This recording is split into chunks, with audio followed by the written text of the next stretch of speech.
Chapter 9. And he entered into a ship, and passed over, and came into his own city. And behold, they brought to him a man sick of the palsy, lying on a bed. And Jesus, seeing their faith, said unto the sick of the palsy, Son, be of good cheer, thy sins be forgiven thee.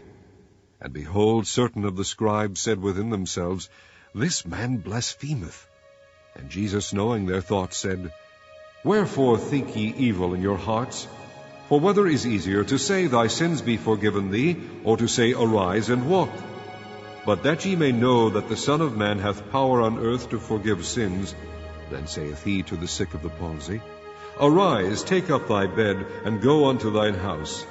And he arose and departed to his house. But when the multitude saw it, they marveled, and glorified God, which had given such power unto men. And as Jesus passed forth from thence, he saw a man named Matthew sitting at the receipt of custom. And he saith unto him, Follow me. And he arose and followed him. And it came to pass, as Jesus sat at meat in the house, behold, many publicans and sinners came, and sat down with him and his disciples. And when the Pharisees saw it, they said unto his disciples, Why eateth your master with publicans and sinners? But when Jesus heard that, he said unto them, They that be whole need not a physician, but they that are sick. But go ye and learn what that meaneth, I will have mercy and not sacrifice, for I am not come to call the righteous, but sinners to repentance. Then came to him the disciples of John, saying, Why do we and the Pharisees fast oft, but thy disciples fast not? And Jesus said unto them, Can the children of the bride chamber mourn, as long as the bridegroom is with them? But the days will come when the bridegroom shall be taken from them, and then shall they fast. No man putteth a piece of new cloth unto an old garment, for that which is put in to fill it up taketh from the garment, and the rent is made worse. Neither do men put new wine into old bottles, else the bottles break, and the wine runneth out, and the bottles perish. But they put new wine into new bottles, and both are preserved. While he spake these things unto them, behold, there came a certain ruler, and worshipped him, saying, My daughter is even now dead, but come and lay thy hand upon her, and she shall live. And Jesus arose and followed him, and so did his disciples.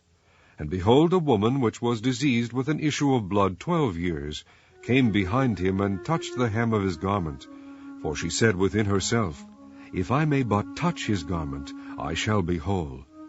But Jesus turned him about, and when he saw her, he said, Daughter, be of good comfort.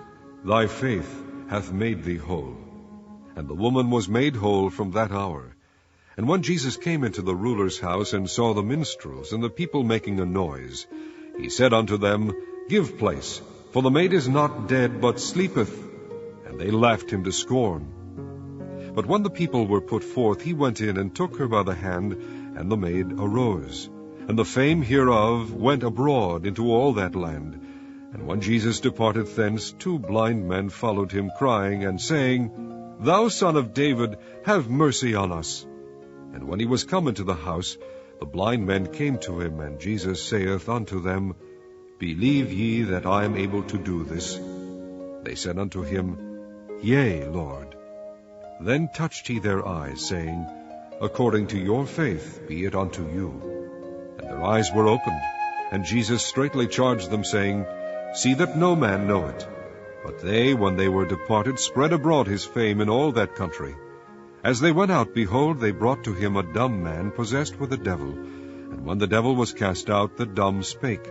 And the multitudes marveled, saying, It was never so seen in Israel. But the Pharisees said, He casteth out devils through the prince of the devils.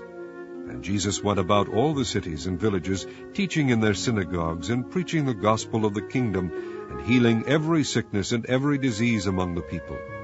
But when he saw the multitudes, he was moved with compassion on them, because they fainted and were scattered abroad as sheep having no shepherd.